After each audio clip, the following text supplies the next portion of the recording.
got loyalty, got royalty inside my DNA. Sacramento Kings lose tonight to the New York Knicks, 103-101 at the Golden One Center. Sacramento Kings lose to a team that entered the game 5-20. Sacramento Kings' 3-game winning streak comes to an end to a team that had not, before tonight, depending on when you're listening to this, won back-to-back games. Kings lose 103-101. The Knicks win back-to-back games for the first time this season. The Knicks move to 6-20.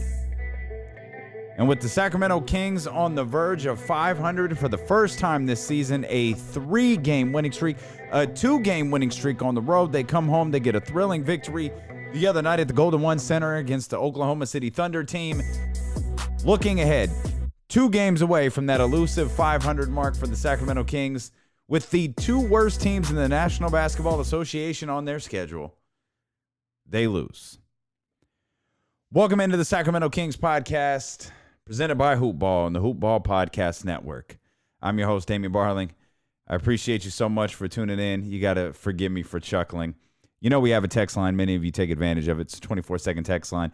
It's connected to all of my podcasts that I do, 916-888-5898. And during games like this, Kings fans tend to vent their frustration, and rightfully so. If you are a listener, and I really hope that you are, of the daily podcast that I do called The Podcast with Damian Barling, you know that we started today's show talking about me being concerned about this game. Not concerned because I think the New York Knicks are good, not because I'm concerned that the New York Knicks can put together a string of wins. Just, it would be the Kings' thing to do to lose a game to the New York Knicks. It would be a Kings thing to do 25 games into a season to lose to a team that had 5 wins. And that's exactly what happened. Maybe it's self-fulfilling prophecy. Maybe we got cute. We started looking ahead, and we were very, very careful this morning. We didn't count wins. We didn't say, hey, here's what the Kings can do. Hey, take a look at this. Here, take a look at that. But, and I apologize for doing this, we did point out, okay, look at what the schedule looks like for the Sacramento Kings. Look at the way that they've been playing. They could have a hell of a weekend coming up against the 2 worst teams in basketball. And now you're going to go against the Golden State Warrior team. Who knows what you're going to get from them? And I'm anxious. I'm here with you. I'm ready to hear it. What do they got to say? This team was up 16. This game wasn't all bad. There was actually a point in this game. I started writing the notes for this game back, more than halfway through the second quarter. We were approaching halftime. I'm writing the notes of this game, feeling pretty comfortable where we're at, thinking, okay, this is what you wanted to see. My thought was, hey, maybe the Kings learned their lesson. Maybe the Kings knew. Remember Buddy Hield's, I was going to say famous remarks. Remember Buddy Hield's infamous remarks after the Chicago Bulls game. We took this team lightly. Man, who the hell are you to take somebody lightly? Now, I don't think that the Sacramento Kings took the New York Knicks lightly. Fact is, the Kings were up 16. The Knicks put together a string of good basketball there over the final quarter-ish. And, I mean, we'll start from the beginning here. When we get to Luke Walton, we'll check in with Luke Walton. If we have time to check in with some players, we will. Again, appreciate y'all for tuning in. If you're not a subscriber yet, you get to relive all of these frustrating moments with the Kings family here on the Hoop Ball Podcast Network, and everybody who listens. If you are just checking us out randomly, become a subscriber. We drop an episode after almost every single Kings game. Not every single one, but most of them. Try to bring you all the Kings news and all the Kings stories.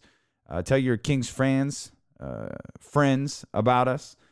And leave us a 5-star review if you wouldn't mind. We'd greatly appreciate that. If you have an extra 60 to 90 seconds to drop us a couple of notes there on Apple Podcast, we'd greatly appreciate it. So let's start at the beginning.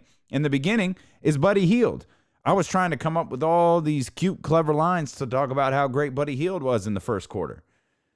5 of 5 shooting, 10 points, 5 rebounds. Man, he's rolling along. Kings were up 10 points with under 4 minutes to play in the first quarter. It's like, okay, all right, now we know, and we've learned. This is a game of runs, right? It's the old basketball cliche. It's a game of runs. You don't get excited when your team is up in 10 in the first quarter. But you look at the way Buddy Hield's playing, you're thinking, all right, that's okay. I'll take it. 10-point lead. Like, second quarter gets going. Got a 12-point lead. All right, then. Let's keep going. Buddy's hot shooting from the first quarter. It got even better in the second. And when I noted what his halftime stat line was, 9 of 10, 22 points, 8 rebounds, I was surprised because I have zero recollection of the shot that he missed. And I'm 100% positive I didn't see it. I didn't think he had missed a shot yet. When they went into halftime and I went to, put together these notes, I thought, let me just go see how many shots Buddy Hield hit in a row. I thought he was 9 of 9 or 10 of 10 or whatever the case would be. I did not see whatever his first missed shot was. I didn't see it. So that was the good news. The bad news was Kings were up 15. And maybe this was a sign of things to come. Or was it? See, the Kings, they were up 15, and that shrank down to 7. Started getting a lot of texts about why did the Kings play so poorly at the end of quarters. And I thought Luke Walton made a hell of a call with, it was 20-something seconds left, less than that. He called timeout and was like, dude, fellas, chill. Get a basket here. We'll go into halftime up 9, and we'll be in good shape. Just relax. Get yourself together. Let's get a basket here. That's exactly what happened. I'm sure that that's not what he said. He drew up an actual play that the guys executed, and if I remember correctly, there at the end of the half, that was the Rashawn Holmes alley-oop. All right, that's good. Hey, more good news. So they're at 9. Like, hey, things are moving along here. We're good, folks. Nothing to see. Friday night, Golden One Center, New York Knicks in town. Kings are playing good ball. Buddy Hield's going off. Well, Kings went up 15. Then they went up 16. And before you know it, there was a 17-3 run that brought the Knicks within 3. And then it was 2. And then it was tied. And then the Knicks took the lead. And I don't think the Knicks relinquished the lead once they got it. What was it, about 3 minutes left? About 3.5 minutes left? I don't think they lost the lead after that. I think they held on to it. And the Kings were kind of shook. And it was at this point, I turned the volume up on the TV to hear what the analyst Doug Christie was saying, and he kept saying the same thing, like, it's all right. No worries here. Doug, Captain Optimism, always has been. That's his personality. It's all right. Drive to the basket. You guys will be in great shape. Jump shot. Hey, get a little stop at the other end. Hey, no problem, guys. Drive to the basket. Jump shot. Finally, I feel like Harrison Barnes just took the ball from somebody and penetrated to the basket, got to the foul line, and then he misses one of the free throws. So the Kings, who were down 4 at the time of that play, they wind up down 3. I think the Knicks scored on the next possession, and it's just like, hey, they wound up getting, they just didn't get enough out of that. But it was jump shot after jump shot after jump shot. Remember Buddy Hield's first half? 9 of 10, he finished 14-23. 34 points, 12 rebounds. I think the 12 rebounds was a career high for Buddy Hield. 12 points and 7 assists for Nemanja Bjelica. Marvin Bagley played 21 minutes tonight. This game for Marvin, and I guess it's, once we get off the frustration of the loss to the New York Knicks, let's kind of break down this game and its importance for the Sacramento Kings. Marvin Bagley's game tonight was pretty similar to the game the other night. This is game number 2 for Marvin Bagley, or game number 2 in his return for Marvin Bagley, and it looked a whole lot like game number 1. I did see him. He was flexing his thumb. Like, it looked like he had a brace on his thumb, and he got, or something. Maybe it was tape. Looked like he had something on his thumb, and he got rid of it. And I was actually concerned for a minute because, when you ever hurt your hand or you hurt your finger or you really hurt and you just try to shake it out and you flex it or you're like trying to grip, that's what Marvin was doing. And I was like, uh-oh. And then I realized he didn't have that black thing on his finger. I was like, oh, maybe he just took it off. Maybe it was bothering him. 10.7 rebounds for Marvin Bagley. It's, you're easing him back into the flow here. I wouldn't expect anything more of that. I'm curious to see if his minutes increase. I don't know where Marvin's playing time would have been had this game kind of stayed a blown out, had the Kings stayed up 16. I'm curious where Marvin Bagley's playing time was, because if you recall the last episode here of the Sacramento Kings podcast, we did wonder if maybe Bagley's time was going to ramp up a little bit. Maybe if he was going to start, over the course of the next handful of games to start creeping closer and closer to that 30-minute mark. But this game fell in a position that I don't think Luke Walton thought it was going to be in. Certainly, I don't think Luke Walton thought this game was going to be where it wound up in the third quarter when they were up 16. And I'm trying to mask my frustration with this as someone who covers this team, but again, as I mentioned on my daily podcast this morning, are you surprised? And I guess that's the really frustrating part is I think I can ask you, are you surprised that the Kings lost to the New York Knicks tonight? And again, not to keep harping on this text line, and I know it's a small portion of the audience, but I just look down at the text line and the answer is no. And I think that's the part that drives Kings fans crazy. You look at this and you go, yep. Look, I read this text to you right now. Well, the Kings did it again. Man, what's happening to the Kings? Of course they're going to lose to the New York Knicks. That's what we get for counting wins. Man, the Kings never learn, do they? That's a sample of the text coming in here on the text line at 916-888-5898. Of course, you could text the show anytime that you'd like. Some of the vital stats that we talk about here pretty regularly, we'll take a look at. I remember there was a stretch where I keep the stat page open in front of me, and Buddy Hield was hot. And the Kings were playing really, really well. And this was in the first half. They had only 6 assists.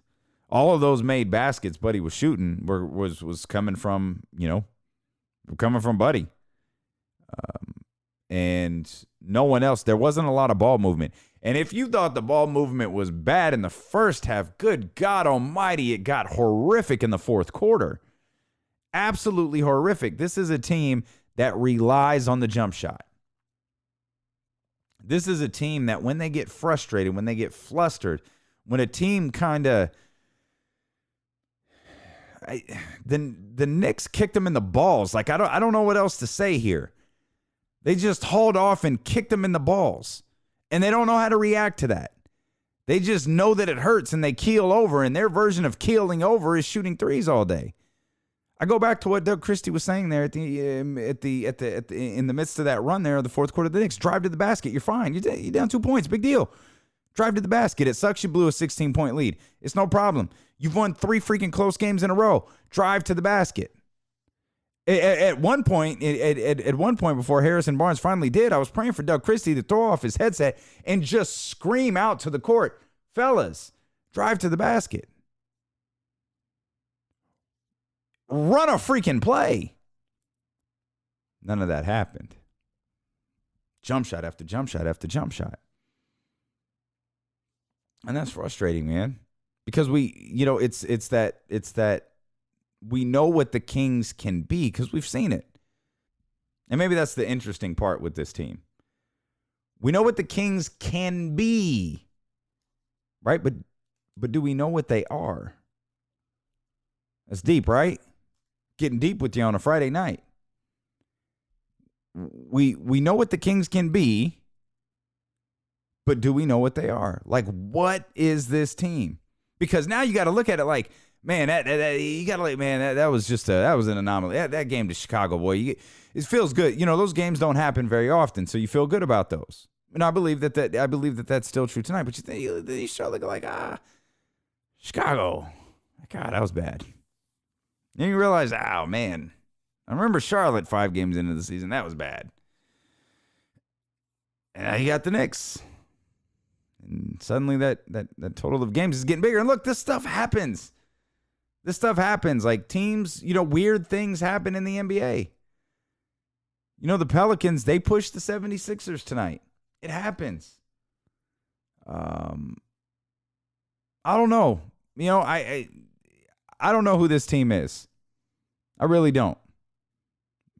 Just when you think it's that old Roddy Piper line, WWF fans, WWE fans from the mid 80s, late 80s, you might remember the line. Just when they think they've got all the answers, I changed the questions. So Roddy Piper, like, just when we think we have figured out the Sacramento Kings, after they play well against San Antonio, they blow that game. That sucks, but they did play well. You see their win against Luka Doncic and the Dallas Mavericks. See what they did against James Harden and the Houston Rockets. You're feeling good about it. They come back and they beat the Oklahoma City Thunder, a team that's right in the same exact position that they are. Get a win at home. Tough, hard-fought win at home. Win 3 close games in a row. And then the worst team in basketball comes to town, and they lose 103 to 101. Kings shot a better field goal percentage, shot a better three-point percentage. They were out-rebounded. Let's go to Luke Walton. I'm going to take what positive we can from every situation and learn from. I thought our guys did a nice job of being ready to play tonight. We've had some nice emotional wins lately, and in the past, that's caused us to have a letdown. And tonight, we were ready to play. We came out, we were locked in, focused, followed the game plan, built up a nice lead. And then we didn't maintain, right? So we talk about playing 48 minutes as close to as we can at a level that we know we're capable of playing, and we didn't do that tonight. We fell off, and then give the Knicks credit. They imposed their will on us. They're a big, strong, physical team, and they pushed us around in 14 offensive rebounds, second chance points in the paint, all the things they do well. They dictated the outcome of that game. So we need to continue to get better.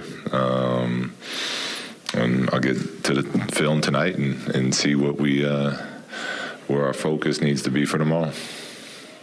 Luke Walton, Katie Hunter, Kings TV. When you look at this game and you look at the fact that the Knicks come in last in the league in points in the paint, then they score 56, but you guys score 51 from beyond the arc. What were you seeing defensively in terms of what they were getting, and what was the cause of kind of that jump in the paint for them? Yeah, a lot of it started with the offensive rebounding, and I think they started building up a confidence from that. They felt like they could kind of push us around a little bit, and as the game went on and they got extra opportunities, guys started knocking down shots, and then that compromised our shell defense. And we work on it, we talk about it, and priority is protecting the rim. And we kind of started staying home a little too much, and it was kind of a mixture of both of those. So our shell got too spread out, and then we weren't doing the job on the glass. 8 free throw attempts for you guys. I know off and on that's kind of been a little bit of a problem. I spoke to Bobby at halftime, and he said he felt that officials were allowing it to be a very physical game. In situations like that, what do you do to kind of counteract the physicality and still figure out a way to get to the line? Well, you got to keep attacking. It's our job. To put pressure on that rim, make them blow the whistle. And I agree that we probably should have been in the line more than we went tonight. I felt like we were playing an aggressive offensive game and getting in the paint. But that's the way that it was called tonight. So, you don't let that discourage you. Today's league, the way the rules are set up, you're not allowed to hold and grab and freedom of movement on offense. So we got to cut harder. We got to show that they're holding. They're not letting us, run our sets. And I felt like we did that. Again, we established ourselves in the third, and for whatever reason, we built up a nice lead, and then we stopped playing that way. So it's just one of those things. I got to get into the film, but we didn't play enough of the 48 minutes well enough to secure a win tonight. And again, give the Knicks credit. They knocked down shots. They made plays as that game went on. Tony Harvey, Sacramento Observer. Coach Walton, Julius Randle, you've seen this guy a lot. Lakers, Pelicans, now he's with the Knicks. Can you talk a little bit about him? Because he was definitely a disruption down there. Yeah, he's a handful. He's really developed into a very good player, and when you give him the space to work, that we did tonight, he's going to make you pay, and we talked about it before the game. In Golden State, he hit 3 threes. Tonight, he hit 3 threes. So, we're not overreacting to them, but we got to challenge him. He's capable of making that shot now. And when he drives, there's supposed to be bodies everywhere. And I just feel like we didn't do a good enough job as a team defense to disrupt what he's good at. And it's our job to find what another team's good at and try to take him out of it, try to make that tough on him. We've been good at that recently, and tonight, not so much. Luke, Sean Cunningham, ABC 10.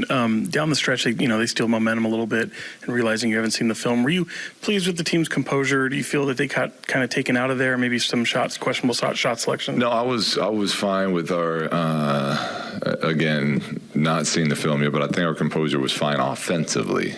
I feel like defensively we've been hanging our hat on a little bit. We let up. We let Elfrid Payton get to the paint where he wanted to get to his spots. We let them get offensive rebounds. We let R.J. Barrett get to his left hand. These are all things that are part of, what we're trying to take away. So I think, we got a good clean look for Harrison. Buddy got a good look. I know we got one of those threes blocked. We got to the foul line. We didn't make our shots down the stretch, but I felt like our composure was fine offensively. Defensively, we gave in a little bit, it felt like. So we'll go ahead and leave that there from Coach Luke Walton. I'm actually okay with everything that he said there at the start. I'm okay with him saying that the team came ready to play because, again, I was saying this doesn't feel like the Chicago game. This doesn't feel like some of the other games that they had. They were up 16 in this game. They had this game. It felt like they had this game well in hand. They were up 16 in the second half. And, credit to the Knicks. Credit to the Knicks. And one of the things, Luke Walton was talking about hanging his hat on defense recently, which 100% accurate. They absolutely have been. I think Luke Walton has also made tremendous in-game adjustments over the last several games. And by last several, I mean last 7, 8, 9, 10. And that, wasn't the case tonight. It's like the Knicks made a run, and that's not all on Luke Walton. But the Knicks made a run, and there was no answer. The Kings just couldn't respond. They couldn't respond to anything in those moments, like from the last couple of games where they're facing a little adversity. They run a smooth play, pick a player, gets an open shot, and you're good to go. That wasn't the case. Not the case tonight. It felt like they never got open, and it felt like everything they were shooting was contested. And once they fell behind, that was it. Once they fell behind late in the fourth quarter, it never felt like they got themselves together enough to be able to get a win. And obviously they didn't get a win. That's the stupidest statement I'm going to make. Obviously they didn't get themselves together enough. But as you're watching them play and you're just watching plays develop, you're looking at it like, well, someone's going to have to hit a hell of a shot because this is ugly. They can't get open. And it's like the Knicks found themselves in position to win a game and just decided, hey, let's play defense for the next minute and a half and we could get our 6th win of the season. And that's what they did. So the Kings lose tonight, 103-101. I know I need to get out of the habit of saying tonight because many of you listening to this on a different day. So the Kings lose to the Knicks. How about that, 103-101. The Knicks are now 6-20. Kings, who had an opportunity to get to 500 with the 2 worst teams in basketball on their schedule, will not be able to do that. They are now back to 3 games under 500. They are now 11-14 with the Golden State Warriors coming up in San Francisco and a visit to the brand new Chase Center. We'll be back here covering it for you. Hopefully it's a lot different tone than tonight's podcast. But either way, I appreciate you so much for tuning in. Feel free to send your feedback, thoughts, or anything Kings related, anything sports related. You can connect with us, 916-888-5898. Appreciate you so much for listening. If you're not a subscriber yet, please do become one. If you haven't rated the show yet, please do. Again, we greatly appreciate it. We will see you Sunday night following the Kings and the Warriors here on the Sacramento Kings podcast presented by Hoopball and the Hoopball Podcast Network.